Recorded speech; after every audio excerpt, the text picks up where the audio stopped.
وهي هيئات وفعاليات المجتمع المدني فعل حقوق الإنسان وصيانتها بالنسبة لمؤازرة تجار المدينة. لأن هذا معرض لا يمثل الشرعية القانونية،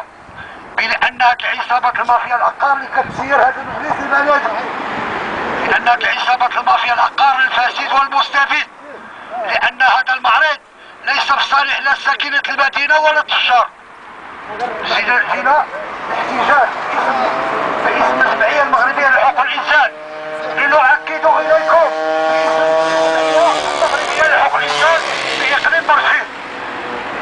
بالاستمرار بالوقفات برحيل هذا المعرض، لأن هذا المعرض يشكل العائق الأكبر والمشاكل الخطيرة اللي كيعاني منها التجار، الناس اللي كيخلصوا الضرائب والتيفية،